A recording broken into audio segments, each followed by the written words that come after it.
ವಿಶ್ವದಲ್ಲೇ ಶಿಲ್ಪಕಲೆಗೆ ತುಂಬಾನೇ ಹೆಸರುವಾಸಿಯಾಗಿರುವಂತಹ ದೇವಸ್ಥಾನ.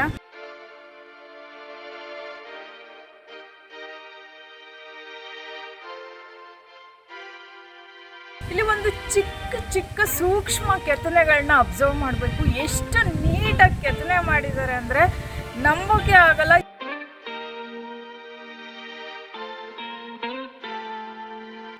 ಅಪ್ಪನ ಆಲೋಚನೆನ ಮಗ ಮೊಮ್ಮಗ ಹೀಗೆ 3 ತಲೆಮಾರು 3 ಜನ್ರೇಷನ್ ಸೇರಿ ಕಂಪ್ಲೀಟ್ ಮಾಡೋದು ಇಷ್ಟು ಸಕ್ಸಸ್ಫುಲ್ಲಾಗಿ. ಒಂದು ಗರುಡಗಂಬ ಇದೆ, ಅದು ಯಾವುದೇ ಒಂದು ಆಧಾರ ಇಲ್ಲದೇ ನಿಂತಿರುವಂತಹ ಒಂದು ಗರುಡಗಂಬ ಆದರೆ ನನ್ನ ಕೈಗಳನ್ನ ಕತ್ತರಿಸ್ಕೊತೀನಿ ಅಂತ ಹೇಳ್ತಾರಂತೆ. ನಮಸ್ಕಾರ ಕರ್ನಾಟಕ, ಹೇಗಿದ್ರೆ ಎಲ್ಲರೂ ನೀವೆಲ್ಲ ಬಿಂದಾಸ್ ಆಗಿದ್ರೆ ಅನ್ಕೊಂತೀನಿ. ಆ್ಯಂಡ್ ಯಾವಾಗಲೂ ಹಾಗೆ ಬಿಂದಾಸ್ ಆಗಿರಿ. ನಾನಿದ್ದೀನಿ ಹಾಸನ ಜಿಲ್ಲೆಯಲ್ಲಿರುವಂತಹ ಬೇಲೂರಿನಲ್ಲಿರುವ ವಿಶ್ವ ಪ್ರಸಿದ್ಧ ಚೆನ್ನಕೇಶ್ವರ ದೇವಾಲಯದಲ್ಲಿ. ಈ ದೇವಸ್ಥಾನ ಶಿಲ್ಪಕಲೆಗೆ ತುಂಬಾ ಪ್ರಾಮುಖ್ಯತೆ ಪಡೆದಿರುವಂತಹ ದೇವಸ್ಥಾನ. 12ನೇ ಶತಮಾನದಲ್ಲಿ ವಿಷ್ಣುವರ್ಧನ ಎಂಬ ಹೊಯ್ಸಳರ ಅರಸ ಕಟ್ಟಿಸಿರುವಂತಹ ದೇವಸ್ಥಾನ ಇದು. ವಿಶ್ವದಲ್ಲೇ ಶಿಲ್ಪಕಲೆಗೆ ತುಂಬಾ ಹೆಸರುವಾಸಿಯಾಗಿರುವಂತಹ ದೇವಸ್ಥಾನ. ನಿಮಗೂ ತೋರಿಸ್ತೀನಿ ಹೇಗಿದೆ, ಬನ್ನಿ ಹೋಗೋಣ. ಇವಾಗ ನಾನು ಬಾಣಾವರ ಕಡೆಯಿಂದ ಹೋಗ್ತಾ ಇದ್ದೀನಿ. ಬಾಣಾವರದಿಂದ ಬೇಲೂರಿಗೆ ಹೋಗ್ತಾ ಇದ್ದೀವಿ. ಈಗ ರೀಚ್ ಆಗಿದ್ದೀವಿ ಬೇಲೂರು ಹೋಬಳಿ ಬರುತ್ತೆ, ಟೌನ್.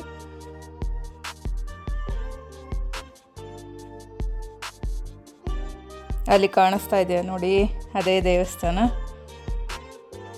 ಗೋಪುರ. ಇಲ್ಲಿ ವೆಹಿಕಲ್ಸ್ ಎಲ್ಲ ಪಾರ್ಕ್ ಮಾಡ್ಬೋದು, ಅದಕ್ಕಿಷ್ಟು ಅಂತ ಅಮೌಂಟ್ ಫಿಕ್ಸ್ ಮಾಡಿದ್ದಾರೆ. ನೋಡ್ತಾ ಇದ್ದೀರಾ, ತುಂಬ ಹಳೇ ದೇವಸ್ಥಾನ.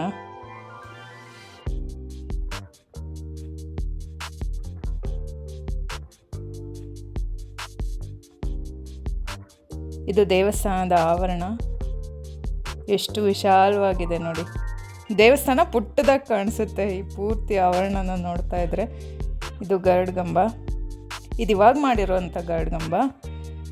ಆ ಕಾಲದ ಗರುಡಗಂಬ ನಿಮಗೆ ತೋರಿಸ್ಲೇಬೇಕು, ಆಮೇಲೆ ತೋರಿಸ್ತೀನಿ. ಅದ್ರ ಬಗ್ಗೆ ಒಂದು ದೊಡ್ಡ ಸ್ಟೋರಿನೇ ಇದೆ. ಇದು ದೇವಸ್ಥಾನ.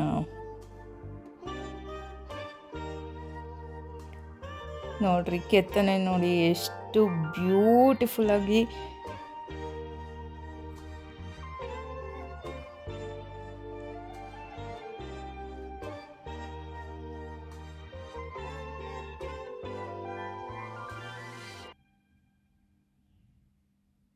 ಇಲ್ಲೇನೊಂದು ಚಿಕ್ಕ ಜಾಗ ನೋಡ್ತಾ ಇದ್ದೀರಾ, ಇದು ಶಿಲ್ಪಿ ಜಕಣಾಚಾರಿ ಬೇಕಂತ ಬಿಡಿಸಿರೋದಂತೆ. ನನಗಿಂತ ಯಾರಾದರೂ ಒಬ್ಬರು ಒಳ್ಳೆ ಶಿಲ್ಪಿ ಬಂದು ಅಲ್ಲಿ ಏನಾದರೂ ಬಿಡಿಸ್ಲಿ ಅಂತ.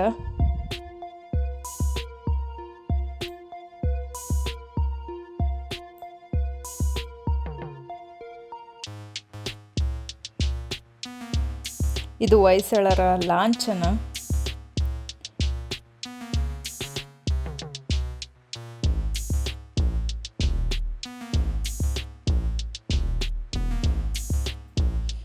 ಇಲ್ಲಿ ಒಂದು ಚಿಕ್ಕ ಚಿಕ್ಕ ಸೂಕ್ಷ್ಮ ಕೆತ್ತನೆಗಳನ್ನ ಅಬ್ಸರ್ವ್ ಮಾಡಬೇಕು. ಎಷ್ಟು ನೀಟಾಗಿ ಕೆತ್ತನೆ ಮಾಡಿದ್ದಾರೆ ಅಂದರೆ ನಂಬೋಕೆ ಆಗಲ್ಲ. ಇಷ್ಟು ಚಿಕ್ಕದಾಗಿ ಅದು ಹೆಂಗೆ ಕೆತ್ತನೆ ಮಾಡಿದ್ರು ಅನ್ನೋ ಥರ ಅನಿಸುತ್ತೆ. ಇದಕ್ಕೆ ಬಳಸಿರುವಂಥ ಕಲ್ಲು, ಈ ಶಿಲ್ಪಕಲೆಗೆ ಬಳಸಿರುವಂತಹ ಕಲ್ಲು ಬಳಪದ ಕಲ್ಲಂತೆ. ತುಂಬಾ ಸೂಕ್ಷ್ಮವಾದ ಕೆತ್ತನೆಗಳನ್ನ ಇಲ್ಲಿ ನಾವು ನೋಡ್ಬೋದು. ತುಂಬಾ ಅದ್ಭುತವಾಗಿದೆ. ಜೀವಮಾನದಲ್ಲಿ ಒಂದ್ಸಲನಾದರೂ ನೋಡಲೇಬೇಕಾದಂತಹ ಜಾಗ ಇದು. ದೇವಸ್ಥಾನ ಅನ್ನೋದಕ್ಕಿಂತ ಒಂದು ಶಿಲ್ಪಕಲೆಗೆ ಹೆಸರುವಾಸಿಯಾಗಿರುವಂತಹ ಸ್ಮಾರಕ ಅಂತ ಹೇಳ್ಬೋದು. ಇನ್ನು 1000 ವರ್ಷ ಆದರೂ ಸಹ ಈ ಶಿಲ್ಪಕಲೆನ ಮೀರಿಸೋದಕ್ಕೆ, ಶಿಲ್ಪಿ ಜಕಣಾಚಾರಿಯವ್ರನ್ನ ಮೀರಿಸೋದಕ್ಕೆ ಸಾಧ್ಯನೇ ಇಲ್ವೇನೋ. ಜಕಣಾಚಾರಿಯವರ ಹೆಸರು ಮಾತ್ರ ಯಾವಾಗಲೂ ಅಮರವಾಗಿರುತ್ತೆ. ಇದು ದೇವಸ್ಥಾನದ ಗರ್ಭಗುಡಿ ಆಚೆ ನೀವು ನೋಡ್ತಾ ಇರೋದು. ಎಷ್ಟು ಡೀಟೇಲಾಗಿ ಕೆತ್ತಿದ್ದಾರೆ ಅಂದರೆ ನಿಜವಾಗ್ಲೂ ಆಶ್ಚರ್ಯ ಆಗುತ್ತೆ. ಈ ಥರನೂ ಕಲ್ಲಲ್ಲಿ ಮಾಡ್ಬೋದಾ ಅಂತ.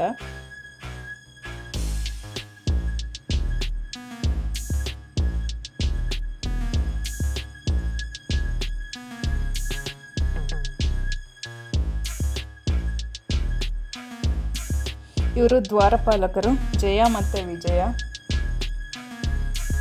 ವಿಷ್ಣುವಿನ ದೇವಸ್ಥಾನಗಳಲ್ಲಿ ನೋಡ್ತಾ ಇರ್ತೀರ ಜಯ ಮತ್ತು ವಿಜಯನ, ಇಲ್ಲೂ ಇದೆ. ತುಂಬ ಬ್ಯೂಟಿಫುಲ್ಲಾಗಿ ಕೆತ್ತಿದ್ದಾರೆ ಗೊತ್ತಾ ಇದನ್ನು.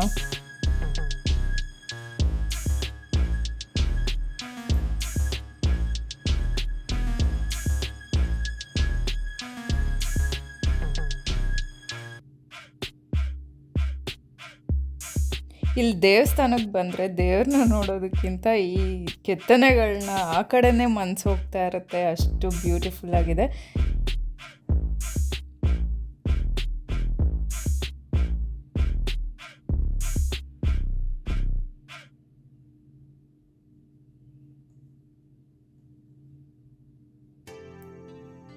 ಇದು ದೇವಸ್ಥಾನದ ಒಳಗೆ ನೀವೇನು ನೋಡ್ತಾ ಇದ್ದೀರಾ, ಇದು ಎಲ್ಲ ಪೂರ್ತಿ ಕಲ್ಲಲ್ಲೇ, ಕಂಬ ಡಿಸೈನ್ಸ್ ಇರ್ಬೋದು, ಎಲ್ಲನೂ ಕಲ್ಲಲ್ಲೇ ಮಾಡಿರೋದು.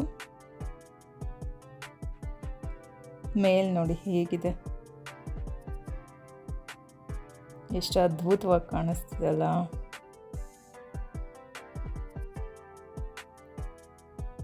ಶಿಲಾಬಾಲಕಿಯರು, ಬೇಲೂರಿನ ಶಿಲಾಬಾಲಕಿಯರು ಅಂತಲೇ ಫೇಮಸ್.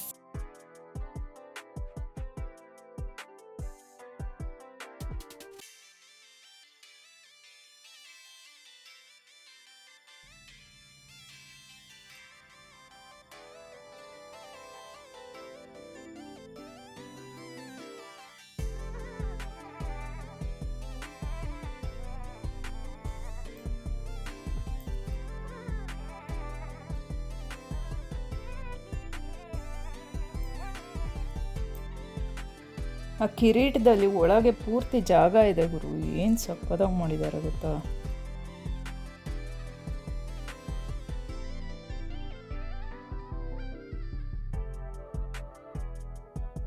ನೋಡಿ ಎಷ್ಟು ಡೀಟೇಲ್ ಆಗಿದೆ ಅಂದರೆ ಕಂಬ, ನಿಜವಾಗ್ಲೂ ನಂಬೋಕೆ ಆಗಲ್ಲ. ಈಗ ಮೆಷಿನ್ ಇಟ್ಕೊಂಡು ಈ ಥರ ಮಾಡಲಿಕ್ಕಾಗಲ್ಲ.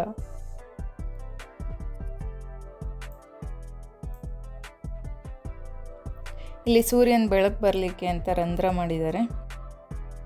ಎಷ್ಟು ಚಿಕ್ಕ ಚಿಕ್ಕ ಯೋಚನೆಗಳೆಲ್ಲ, ಅದ್ಭುತವಾಗಿ ಯೋಚನೆ ಮಾಡಿ ಕಟ್ಸಿರೋ ಅಂಥದ್ದು ಇದೆಲ್ಲ.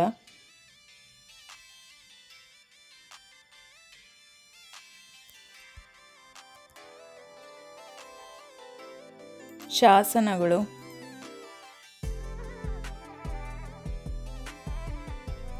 ಇಲ್ಲಿ ದೇವರ ಪಾದುಕೆಗಳನ್ನ ಇಟ್ಟಿದ್ದಾರೆ. ಇಲ್ಲಿ ಕಾಣಿಸ್ತಾ ಇದೆ ನೋಡಿ, 2 ದೊಡ್ಡ ದೊಡ್ಡ ಪಾದುಕೆಗಳು.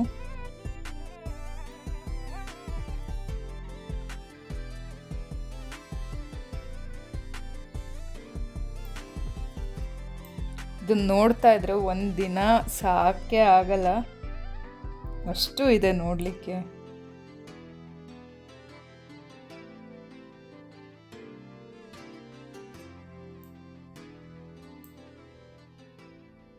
ಇವಾಗ ಆಚೆ ಹೋಗೋಣ ಬನ್ನಿ, ಆಚೆ ಏನೇನಿದೆ ತೋರಿಸ್ತೀನಿ.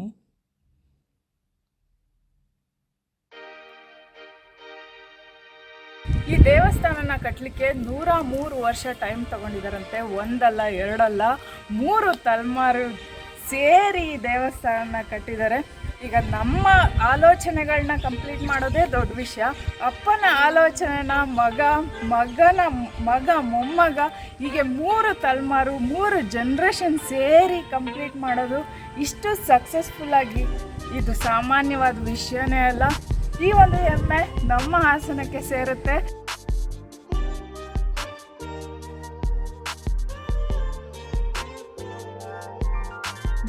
ಇಲ್ಲೊಂದು ಗುಡಿ ಥರ ಮಾಡಿ ಅಲ್ಲೊಂದು ಸ್ಟ್ಯಾಚು ಇಟ್ಟಿದ್ದಾರೆ.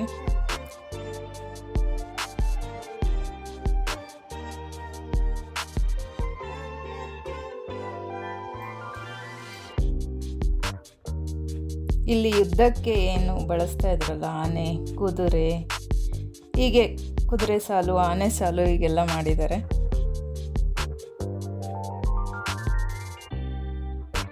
ಇದು ನಕ್ಷತ್ರ ಆಕಾರದಲ್ಲಿ ಮಾಡಿರುವಂಥದ್ದು ಪೂರ್ತಿ ದೇವಸ್ಥಾನ.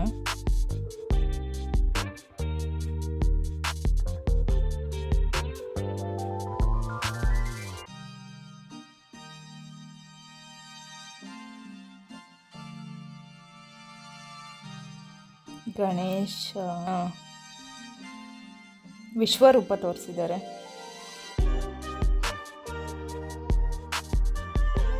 ಇಲ್ಲಿ ರಾಮ, ಹೀಗೆ ವಿಷ್ಣುವಿನ ಅವತಾರಗಳನ್ನೆಲ್ಲ ತೋರಿಸಿದ್ದಾರೆ. ಇಲ್ಲೇನೋ ಪ್ರಶ್ನೆ ಕೇಳೋದಂತೆ, ಏನೋ ಮಾಡ್ತಿದ್ದಾರಪ್ಪ.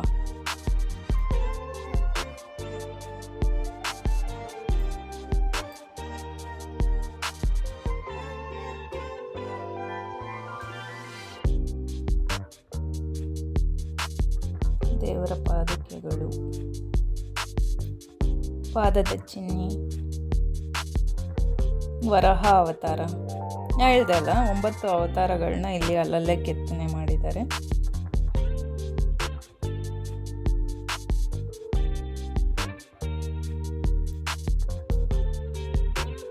ಇದೆಲ್ಲ ಹಳೆಗನ್ನಡ.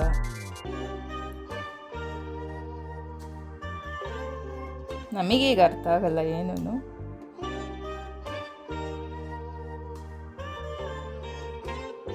ನೋಡಿ ಏನು ಸಕ್ಕತ್ತಾಗಿ ಮಾಡಿದ್ದಾರೆ ಅಂದರೆ, ಇದನ್ನೆಲ್ಲ ಆಗತ್ತಾ ಕೈಯಲ್ಲಿ ಮಾಡಲಿಕ್ಕೆ? ಯೋಚನೆ ಮಾಡಿ ಜಸ್ಟ್. ಒಂದು ಗರುಡಗಂಬ ಇದೆ, ಅದು ಯಾವುದೇ ಒಂದು ಆಧಾರ ಇಲ್ಲದೇ ನಿಂತಿರುವಂತಹ ಒಂದು ಗರುಡಗಂಬ. ಅದು ನಿಜವಾಗ್ಲೂ ನಾನು ಎಲ್ಲೂ ನೋಡಿಲ್ಲ ಈ ಥರ ಒಂದು ಅದ್ಭುತಗಳು. ನಮ್ಮ ದೇಶದಲ್ಲಿ ಬಿಟ್ಟರೆ ಬೇರೆ ಎಲ್ಲೂ ಸಿಗೋಕ್ಕೆ ಸಾಧ್ಯನೇ ಇಲ್ಲ. ನಾವು ಚಿಕ್ಕವರಿರುವಾಗ ನಾವು ಬಟ್ಟೆಯೆಲ್ಲ ತೂರಿಸ್ತಾ ಇದ್ವಿ, ಕೆಳಗೆ ನೋಡ್ತಾ ಇದ್ವಿ. ಬಟ್ ಇವಾಗ ಅದ್ರ ಮೇಲೆ ಹತ್ತೋ ಆಗಿಲ್ಲ ಅಂತ ಬರೆದಿದ್ದಾರೆ. ನಿಮಗೆ ತೋರ್ಸೋಕ್ಕಾಗಲ್ಲ, ಜಸ್ಟ್ ನಾನು ಮೇಲೆಯಿಂದ ತೋರಿಸ್ತೀನಿ.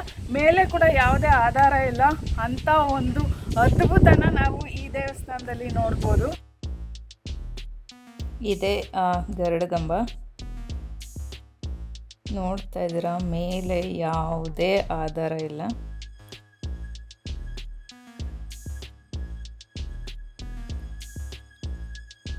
ಕೆಳಗೆ ಇಲ್ಲಿ ನೋಡಿ ಜಾಗ ಬಿಟ್ಟಿದೆ, ನಿಮಗಷ್ಟು ಕಾಣಿಸ್ತಾ ಇಲ್ಲ. ಹತ್ರ ಹೋಗೋಂಗಿದ್ದಿದ್ರೆ ಬಟ್ಟೆ ತೋರಿಸ್ಬೋದಿತ್ತು. ಇವಾಗ ಯಾರನ್ನೂ ಹತ್ರ ಬಿಡ್ತಾ ಇಲ್ಲ, ತುಂಬ ಹಳೇದಾಗಿದೆ, ಯಾಕೆ ಬೇಕಂತ. ಇಲ್ಲಿ ನೋಡ್ಬೋದು ಎಲ್ಲ ಕಬ್ಬಣ ಸಲಾಕೆ ಥರ ಮಾಡಿಬಿಟ್ಟಿದ್ದಾರೆ, ಲಾಕ್ ಮಾಡಿದ್ದಾರೆ ಎಲ್ಲ, ಏನಾದರೂ ಅಪಾಯ ಆದರೆ ಅಂತ. ಈ ದೇವಸ್ಥಾನನ 2023ರಲ್ಲಿ ಯುನೆಸ್ಕೋದ ವರ್ಲ್ಡ್ ಹೆರಿಟೇಜ್ ಸೈಟ್ನ ಲಿಸ್ಟಲ್ಲಿ ಸೇರಿಸಿದ್ದಾರೆ. ಇಲ್ಲೊಂದು ಬಾವಿ ಇದೆ, ಲಾಕ್ ಮಾಡಿಬಿಟ್ಟಿದ್ದಾರೆ. ಎಷ್ಟು ದೊಡ್ಡ ಆವರಣ ನೋಡಿ ದೇವಸ್ಥಾನದ್ದು.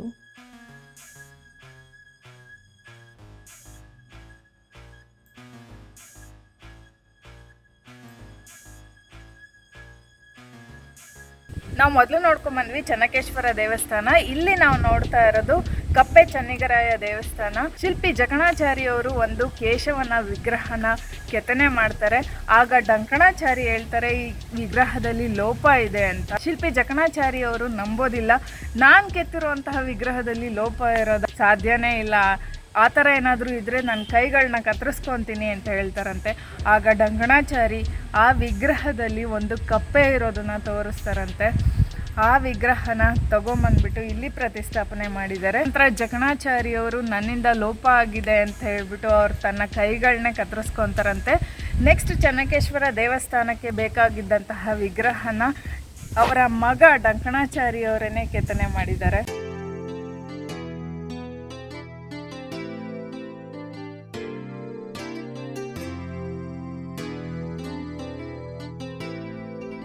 ಈ ದೇವಸ್ಥಾನ ಕೂಡ ಏನು ಸಕ್ಕತ್ತಾಗಿದೆ ನೋಡಿ ಆಚೆ, ಆದರೆ ಒಳಗೆ ಹೋಗೋಕ್ಕಾಗಲ್ಲ, ಲಾಕ್ ಮಾಡಿಬಿಟ್ಟಿದ್ದಾರೆ. ಇದನ್ನು ತೆಗಿಯಲ್ಲ ಮತ್ತು ಪೂಜೆನೂ ನಡೆಯಲ್ಲ.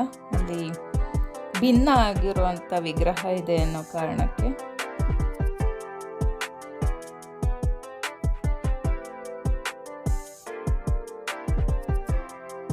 ಇಲ್ಲೊಂದು ದೇವಿ ದೇವಸ್ಥಾನ ಇದೆ.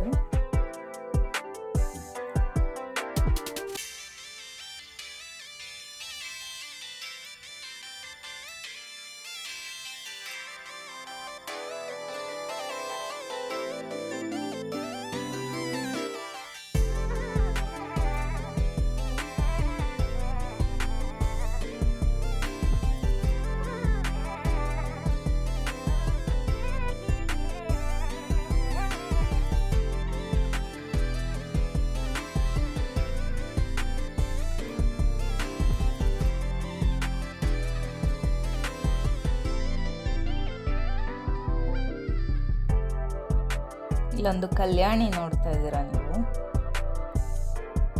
ಎಲ್ಲಿ ನೋಡಿದ್ರೂ ಅದ್ಭುತವಾಗೇನೆ ಕಾಣಿಸುತ್ತೆ. ಒಂದು ಕಲ್ಯಾಣಿ ಕೂಡ ಎಷ್ಟು ಬ್ಯೂಟಿಫುಲ್ ಆಗಿ ಮಾಡಿದ್ದಾರೆ ನೋಡಿ.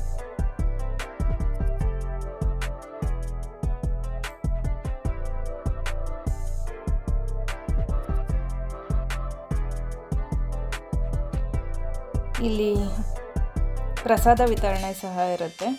ಪ್ರತಿದಿನ ಇಲ್ಲಿ ಭಕ್ತರು ಏನು ಗೌರ್ಮೆಂಟ್ ಕಡೆಯಿಂದ ಏನೂ ಇರಲ್ಲ, ಎಲ್ಲ ಭಕ್ತರೇ ಸೇರಿಕೊಂಡು ಪ್ರಸಾದ ವಿತರಣೆ ಮಾಡ್ತಾರೆ. ಇಲ್ಲಿ ನಾವು ಬಂದು ಊಟ ಮಾಡಿಕೊಂಡು ಇವಾಗ ಹೊರಡ್ತಾ ಇದ್ದೀವಿ. ಬೇಲೂರಿನ ಅದ್ಭುತ ಶಿಲ್ಪಕಲೆನ ನಿಮಗೆ ತೋರಿಸಿದ್ದೀನಿ. ಹಳೇಬೀಡು ಮತ್ತು ಪುಷ್ಪಗಿರಿಗೆ ಹೋಗ್ತಾ ಇದ್ದೀನಿ. ಅದನ್ನು ಮುಂದಿನ ವೀಡಿಯೋನಲ್ಲಿ ನಿಮಗೆ ತೋರಿಸ್ತೀನಿ. ಇದರಲ್ಲೇ ಕವರ್ ಮಾಡಲಿಕ್ಕೆ ಆಗಲ್ಲ. ನೆಕ್ಸ್ಟ್ ವೀಡಿಯೋನಲ್ಲಿ ಅದನ್ನು ತೋರಿಸ್ತೀನಿ. ಮತ್ತೆ ಸಿಗ್ತೀನಿ. ಅಲ್ಲಿವರೆಗೂ ನನ್ನ ಮಿಸ್ ಮಾಡ್ಕೋತಾ ಇರಿ. Love you all.